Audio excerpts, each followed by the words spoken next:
Vamos falar sobre o câncer ginecológico mais comum em países desenvolvidos, que, aliás, está ficando cada vez mais frequente. Hoje a gente vai mergulhar na hiperplasia e no câncer de endométrio. Sabe o que é mais interessante? Essa é uma condição com um sinal de alerta muito, mas muito claro. Entender esse sinal faz toda a diferença. Então vamos direto ao que interessa. Para a gente entender a história completa, nosso roteiro vai ser o seguinte. Primeiro, por que isso é uma preocupação que só cresce? Depois, vamos investigar o hormônio que está no centro de tudo. Aí, a gente identifica o principal sinal de alerta, entende como é feito o diagnóstico e, por fim, como são os tratamentos. A ideia é conectar todos esses pontos. Então, vamos lá. Primeiro ponto, por que essa é uma preocupação crescente? Vamos entender o que é o endométrio e quais são os seus riscos. Antes de mais nada, o que é o tal do endométrio? Pensa nele como o papel de parede do útero, aquele revestimento interno. Todo mês, ele se prepara para uma gravidez e, se ela não acontece, ele descama. O problema começa quando esse papel de parede começa a crescer demais de forma descontrolada. Isso tem nome, hiperplasia endometrial. E é aí que mora o perigo, porque esse crescimento exagerado pode ser o primeiro passo para o câncer. E por que a gente precisa falar sobre isso? Porque não é algo raro. Muito pelo contrário, o câncer de endométrio é o tipo ginecológico mais comum em muitos lugares do mundo, e os números só aumentam. Isso tem a ver com o aumento da expectativa de vida e principalmente com o nosso estilo de vida, como o aumento da obesidade, que está diretamente ligado a essa pendência. A idade aqui é um fator crucial. Olha só esse pico de incidência bem ali, por volta dos 50 a 60 anos. Isso mostra que o câncer de endométrio é uma questão de saúde importantíssima para mulheres na menopausa e no período logo depois, que é justamente uma fase de baita mudança hormonal. Ok, agora vamos para o nosso segundo ponto, a conexão com o estrogênio. Vamos entender por que ele é o grande protagonista dessa história. Essa analogia do fertilizante é perfeita. O estrogênio faz o endométrio crescer. Isso é normal. O problema é quando não tem outro hormônio, a progesterona, para funcionar como um freio. Pensa assim, é como ter só o acelerador, sem o freio. Essa aceleração constante, sem oposição, cria um ambiente super propício para as células começarem a se multiplicar do jeito errado. Mas tá, o que causa essa exposição sem freio ao estrogênio? Várias coisas. A obesidade, por exemplo. O tecido de gordura produz estrogênio extra. Ter um período fértil mais longo também, ou seja, menstruar muito cedo e entrar na menopausa muito tarde.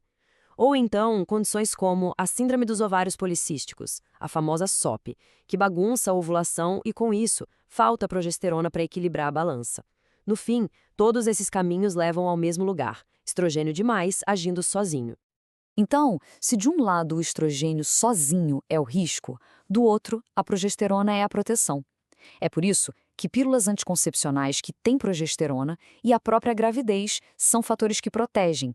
Basicamente, eles colocam o freio de volta no sistema, restaurando aquele equilíbrio hormonal que mantém o endométrio saudável.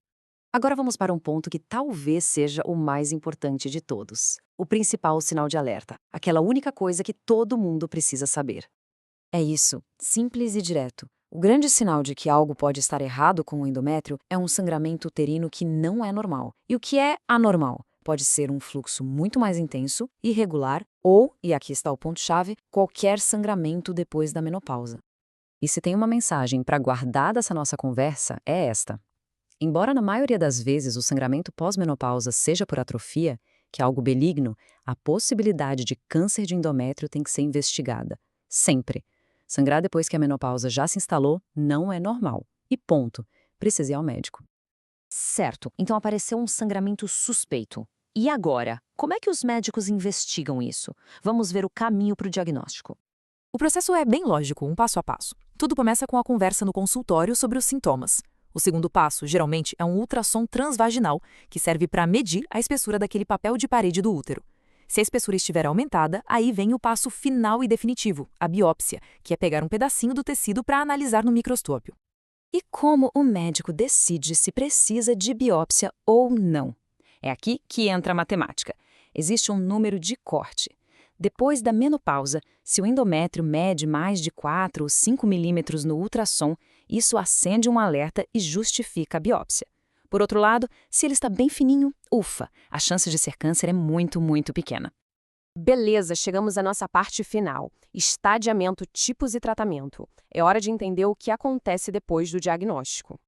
Primeiro, é fundamental saber que não existe só um câncer de endométrio. São basicamente dois tipos bem diferentes. O tipo 1 é aquele ligado a toda a nossa história do estrogênio. É o mais comum e, felizmente, tem um prognóstico melhor. Já o tipo 2 é mais raro, não tem a ver com o estrogênio, aparece em mulheres mais velhas e costuma ser mais agressivo. Falar em estadiamento de câncer parece sempre algo super complexo, né? Mas no caso do endométrio, tem um jeitinho fácil de pensar em como o tumor progride. É só lembrar, ele vai para o lado, depois para baixo. Quer ver como essa regrinha funciona na prática? No estágio 1, o tumor cresce para o lado, invadindo a parede do próprio útero. No estágio 2, ele desce, ou seja, vai para baixo, e chega no colo do útero.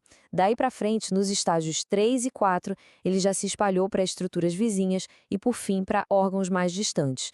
É uma progressão bem lógica. E o tratamento? Bom, a base de tudo é a cirurgia para remover o útero. Aliás, é nessa mesma cirurgia que se confirma o estágio exato da doença. A partir daí, dependendo do caso, podem ser necessários outros tratamentos, como radioterapia ou quimioterapia. Mas a meta não é só curar, é também manter a qualidade de vida. E para a gente ter uma ideia do que isso significa, a expectativa de vida média de uma mulher no Brasil é de 76 anos. Pensa só, um diagnóstico aos 50 anos significa que essa pessoa tem, em média, mais de 25 anos de vida pela frente. É muito tempo. E é por isso que o tratamento não pode pensar só em remover a doença. Ele tem que pensar em como preservar o bem-estar e a função por todas essas décadas que virão. E tudo isso nos leva a uma reflexão final. Se o principal sinal de alerta, que é o sangramento anormal, é tão claro e aparece tão cedo, será que a nossa ferramenta mais poderosa não é a tecnologia mais avançada, nem um remédio novo, mas sim a conscientização, a informação? Saber o que procurar e quando pedir ajuda talvez seja a intervenção mais eficaz de todas?